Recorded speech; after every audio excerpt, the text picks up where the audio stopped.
Hello guys, welcome to my channel. और आज हम पढ़ेंगे, ये टॉपिक का नाम है वॉइस।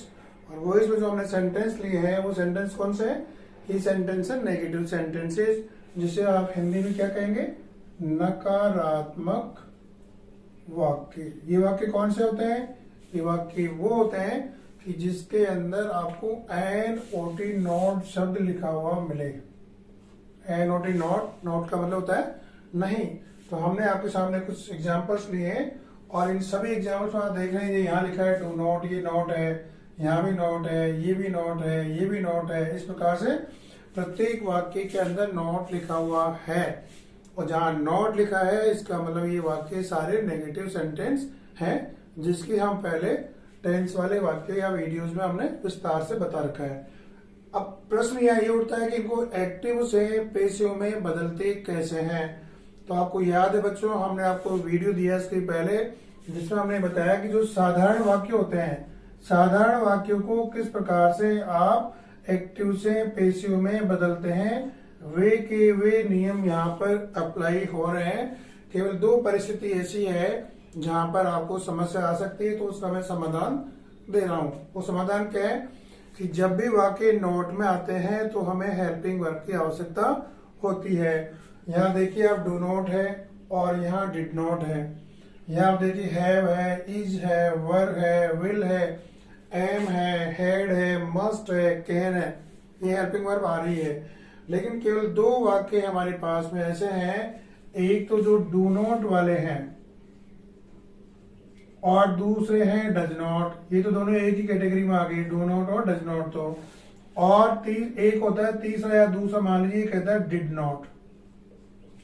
इन वाक्यों में हमें क्या करना है, केवल ये हमें थोड़ा सा यहाँ पर सीखना है।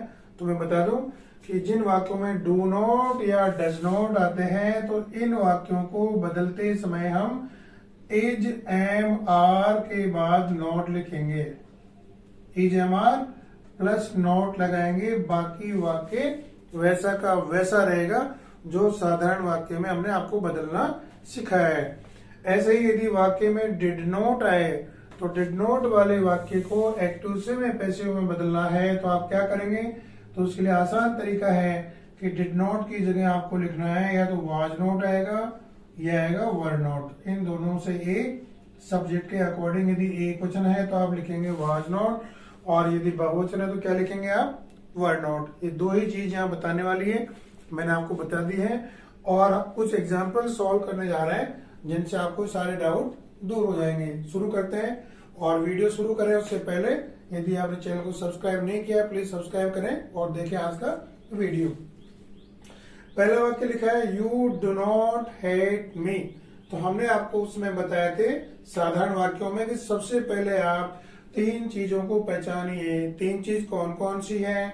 एक आपका सब्जेक्ट है, दूसरा आपका वर्ब है, तीसरा आपका ऑब्जेक्ट है। तीनों आपने पहचान लिया है। उसके बाद अगला जो कदम है वो क्या है कि जो ऑब्जेक्ट है उसको सब्जेक्ट में लिखिए। तो यहाँ ऑब्जेक्ट मी है, तो मी को हम किस में बदलेंगे? ये हो जाएगा आई। ठीक है। उसके बाद में आप देखिए यहाँ डू नॉट आ गया। तो डू नॉट का हमने क्या करना है, देखो वहां पे वहां लिखा है इज एम आर और उसके बाद में नॉट। तो यहाँ पर आई है तो आई के साथ में क्या आएगा? आई एम नॉट, वैसा का वैसा आ गया। और हेट जो वर्ब है ये थर्ड फॉर्म में चली जाती है। I am not hated. यहां तक क्लियर है। उसके बाद जो चौथा चेंज आता है वो हम लिखते हैं बाय। और अंतिम जो पांचवा चेंज है वो आपका कहलाता है कि जो सब्जेक्ट है उसको ऑब्जेक्ट वाली जगह आना पड़ता है। और ये यू है यहाँ सब्जेक्ट, तो यू को आप जब ऑब्जेक्ट में बदलेंगे तो ये क्या हो जाएगा? ये यू का यू ही रहता है। और ये पांचवा परिवर्तन हो गया है और आपका वाक्य एक्टिव से पेशिव में आ गया। देख लीजिए, दोबारा देखें, I am not hated by you. ठीक है। दूसरे वाक्य देखते हैं सी डिड नॉट लाइक हिम। ये आपका सब्जेक्ट है, ये आपका वर्ब का पोर्शन है, ये आपका ऑब्जेक्ट है। तीन चीज पहचान ली। उसके बाद दूसरा नियम आता है कि जो ऑब्जेक्ट है उसको सब्जेक्ट में लिखो। तो हिम का क्या हो जाएगा बताइए? तो हिम का हो जाएगा ही। ये दूसरा नियम हो गया। तीसरा नियम ये है क्या डिड नॉट है, तो डिड नॉट को आप कहाँ बदलेंगे, ये कह रहा है जब भी डिड नॉट आए तो उसको वाज वर और नॉट में बदल दीजिए। तो ही है, ही के साथ में वॉज आएगा, वर आएगा, तो ये आएगा वॉज, ही वॉज। फिर नॉट वैसे का वैसा लिख दीजिए। और थर्ड फॉर्म लाइक की थर्ड फॉर्म हो जाएगी लाइक्ड। ये आपका दूसरा परिवर्तन है, ये इतना आपका तीसरा परिवर्तन है। और चौथा परिवर्तन आता है कि इसके बाद में आप बाई लगा दीजिए, तो हमने बाई लगा दिया है। पांचवा परिवर्तन क्या है कि पांचवा जो सब्जेक्ट है उसको ऑब्जेक्ट में बदल दीजिए आप। तो सी है, सी को हमने कल बताया था आपको टेबल में, तो क्या करेंगे आप, तो सी का हो जाएगा हर और फुल स्टॉप। दोबारा दे दीजिए, he was not liked by her, ये पांचवा चेंज है। अगला वाक्य देखते हैं, they have not eaten food. फिर आप पहचाने इसके तीन चीज कौन कौन सी है। पहला सब्जेक्ट है, ये पूरा यहाँ तक वर्ब का पोर्शन है, और ये आपका ऑब्जेक्ट है, ये पहला नियम। दूसरा नियम क्या है, दूसरा ये है कि फूड को आप शुरू में रखिए, ये ऑब्जेक्ट क्या था, सब्जेक्ट बना दिया है, फूड आ गया। उसके बाद में ये लिखा है हैव और हैज का जोड़ा था, ध्यान आप जानते हैं यहाँ हैव है, इसको ना हैज भी है, जोड़ा है। तो फूड एक वचन है तो हम लिखेंगे हैज। नॉट वैसे का वैसा, वर्ब की थर्ड फॉर्म ईटन है। अब आपको ध्यान है हमने वहां लिखा था, क्या लिखा था, याद कीजिए, वहां हमें बीन लगाने पड़ते हैं। Food has not been, BEEN, been आएगा, फिर ईटन आएगा, ये तीसरा नियम ही चला है यहां तक। और उसके बाद चौथा आता है बाई, और पांचवा जो दे है, दे को हमें बदलना पड़ता है ऑब्जेक्ट में, और दे का ऑब्जेक्ट क्या होता है, THEM, ये पांचवा चेंज हो गया है। इस वाक्य को एक बार दोबारा देख लीजिए, कैसे देखेंगे आप, दोबारा देखिए। जो सामान्य वाक्य है जहां वर्ब की थर्ड फॉर्म है, इन वाक्यों को बदलने के लिए हमें बीन लगाना पड़ता है, BEEN, बीन, हमने वही लगाया है। बाकी ऐसा ही है, कैसे, फूड यहाँ था, यहाँ आ गया फूड, और फूड एक वचन है तो हमने लिखा है हैज नॉट। और आपको इससे से लग रहा है बीन कैसे आ गया, तो बीन इसलिए आया है कि ईटन थर्ड फॉर्म है, और जब थर्ड फॉर्म वाले वाक्य हैं तो वहां बीन लगाते हैं पहले, क्या बीन ईटन बाय, और दे का हो गया दे। अगला वाक्य देखते हैं, Sita is not playing cricket. Sita subject है, ये आपका वर्ब का पोर्शन है, ये आपका ऑब्जेक्ट है। तो हम ऑब्जेक्ट को लिखते हैं सब्जेक्ट में, तो ये आ गया क्रिकेट, क्रिकेट।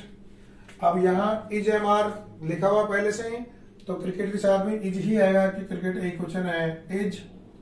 नॉट वैसा का वैसा ही लिखेंगे, ये नॉट आ गया। अब आप याद कीजिए कि जहां वर्ब के ING लगा हुआ है वहां आप क्या करेंगे, तो वहां आप लिखते हैं बच्चों बीइंग। तो मैं लिख रहा हूं being, BEING, being. Cricket is not being play, यहाँ वर्ब है, थर्ड फॉर्म कर दो उसकी, ये हो जाएगा PLAYED, प्लेड। चौथा नियम क्या है, बाय लिखिए आप। पांचवा नियम क्या है, यहाँ सीता है तो सीता को ऑब्जेक्ट वाली जगह सीता का सीताएं होता है, मैंने आपको हमारे पूर्व के वीडियो में बता रखा है इसके बारे में। हो गया पांचवा चेंज और फुल स्टॉप। अगला वाक्य देखिए, we were not singing a song, ये भी सेम वैसा ही वाक्य है, इसमें भी देखो ING लगा हुआ है। सबसे पहले पहचाने आप, ये सब्जेक्ट है, ये वर्ब का पोर्शन है, और ये आपका ऑब्जेक्ट है। तो कैसे बदलेंगे, वाक्य यहां से शुरू कीजिए, ये हो गया ए सॉन्ग। उसके बाद में वो, ये वर्ब, जब भी इनको देखो जोड़े में देखा करो, वॉज या वर्ब का जोड़ा है। ए सॉन्ग के साथ में क्या आएगा, वॉज आएगा, वर आएगा, यहाँ वॉज आएगा। ए सॉन्ग वॉज नॉट वैसा का वैसा लिख दीजिए आप, और यहाँ ING लगाया वर्ब के, तो हम लिखेंगे BEING, बीइंग। सिंग वर्ब है, इसकी थर्ड फॉर्म बनाइए, तो थर्ड फॉर्म होती है SUNG, संग। उसके बाद हम बाई लिखिए, चौथा नियम। और पांचवा नियम है वी को आप ऑब्जेक्ट में बदलिए, तो ऑब्जेक्ट क्या होगा, ये हो जाएगा अस। ये आपका पांचवा नियम हो गया और वाक्य चेंज हो गया। अगला देखते हैं, you will not teach him. फिर अगेन वही चीज करना है, ये सब्जेक्ट है, ये पूरा वर्ब का पोर्शन है और ये ऑब्जेक्ट है। तो आगे क्या करेंगे, हिम को लिखिए वाक्य के शुरू में आ गया ही। अब मैंने आपको ये बताया था, याद कीजिए कि जो मॉडल वाले वाक्य हैं उनके बाद में बी लग जाता है। तो हम यहाँ लिखेंगे ही विल का विल, नॉट वैसा का वैसा, और विल के बाद में जब वाक्य आ रहे हैं ऐसे हैं तो वहां बी ई लग जाएगा। ही विल नॉट बी, और टीज वर्ब है तो थर्ड फॉर्म क्या होगी, इसकी डी लगा दो, टीज्ड हो जाएगा, TEASED, टीज्ड। ये आपकी थर्ड फॉर्म वर्ब है। उसके बाद में आप चौथा नियम के बाद में आता है ये बाय लगा दीजिए, और बाय के बाद अंतिम कौन सा आ गया, जो यू है इसको ऑब्जेक्ट में बदलना है। तो यू का ऑब्जेक्ट हमेशा क्या रहता है, यू ही रहता है। ये पांचवा नियम हो गया। आगे और देखिए, you cannot jump this wall. फिर पहचानिए, ये यू सब्जेक्ट है, ये पूरा वर्ब का पोर्शन मान रहे हैं, और ये दिस वॉल ये आपका ऑब्जेक्ट है। देख लिया ना हमने, जंप के बाद में आ रहा दिस वॉल, तो दिस वॉल यहाँ पर आपके ऑब्जेक्ट है। तो ऑब्जेक्ट से वाक्य शुरू करेंगे, दिस वॉल। उसके बाद में कैन है, तो कैन को आप याद कीजिए, हमने बताया कि ये मॉडल्स के काम में आता है, और जो मॉडल शब्द आता है उसके बाद में आपको बीई लगाना पड़ता है। तो हम लिखेंगे दिस वॉल कैन नॉट वैसा का वैसा। अब यहां लिखिए बीई बी, नॉट के बाद में बी आना है, और जंप वर्ब है तो ये हो जाएगी जंप्ड थर्ड फॉर्म।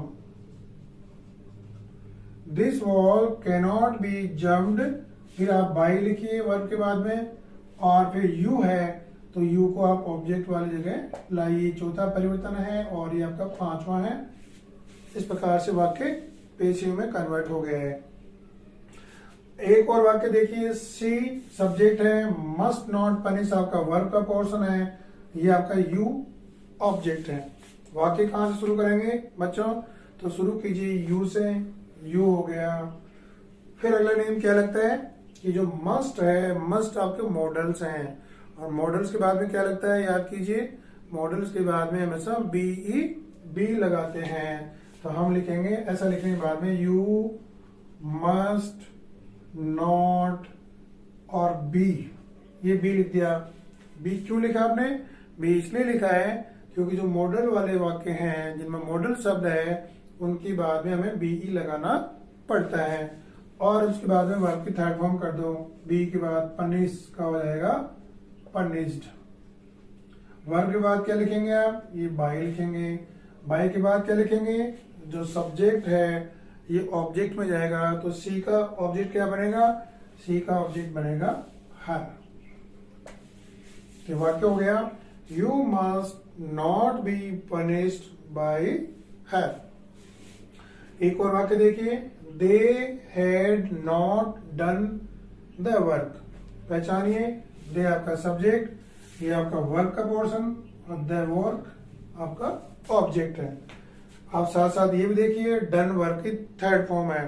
तो थर्ड फॉर्म का नियम क्या होता है कि जब भी थर्ड फॉर्म आती है वहां इसके पहले बीन लगाना पड़ता है। बीन की स्पेलिंग है BEEN। देखिए बदलिए, तो सबसे पहले हम लिखेंगे द वर्क।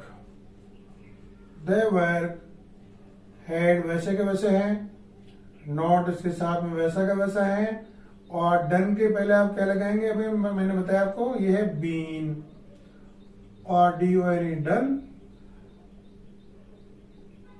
द वर्क आएगा यहां पर, the work had not been done. फिर बाय लिखेंगे हम, और बाय के बाद में दे है, दे को आप ऑब्जेक्ट में चेंज कीजिए, तो ये हो जाएगा THEM, देम। ये चौथा नियम है, और ये पांचवा, तो इसका परमानेंट याद कर लो। बाकी फर्स्ट और सेकंड आप देख लीजिए यहां से। अगला आता है, I am not teaching you. ये सब्जेक्ट, ये आपका वर्ब पोर्शन, और ये आपका ऑब्जेक्ट। बदलिए, यू को हम पहले लेंगे, यू आ गया, और आप देख लीजिए यहाँ पर कि वर्ब के ING लगाए हैं। तो जब ING लगता है तो हम क्या लिखेंगे बताइए, तो जब ING आता है तो हम लिखते हैं बीइंग, BEING। यू है, यहाँ एम है, तो यू के साथ एम आ सकता है क्या, नहीं। यू के साथ में क्या आएगा, आर आएगा, यू आर नॉट वैसा का वैसा लिख दीजिए। और यहाँ आईएनजी है तो यहाँ हम लिखेंगे being, BEING, you are not being, और आईएनजी हटा करके टीच है तो टीच का थर्ड फॉर्म क्या होगा, ये होगा टॉट, TAUGHT, टॉट। उसके बाद बाई लिखिए आप, ये बाई आ गया, और बाई के बाद में आई है तो आई को ऑब्जेक्ट में चेंज कीजिए, तो आई का ऑब्जेक्ट क्या बनेगा, ये बन जाएगा मी, और फुल स्टॉप। इस प्रकार से हमने आपको इन वाक्यों जो नेगेटिव है, नेगेटिव से आपको किस प्रकार जो पॉजिटिव में इनको एक्टिव वॉइस से पैसिव वॉइस में बदलना है सिखा दिया है। और इनसे संबंधित कोई डाउट्स हैं तो आप प्लीज कमेंट्स के द्वारा हमें लिखें, जरूर हम आपको समाधान इसका प्रोवाइड करेंगे। थैंक यू, जय हिंद, मिलते हैं अगले वीडियो में।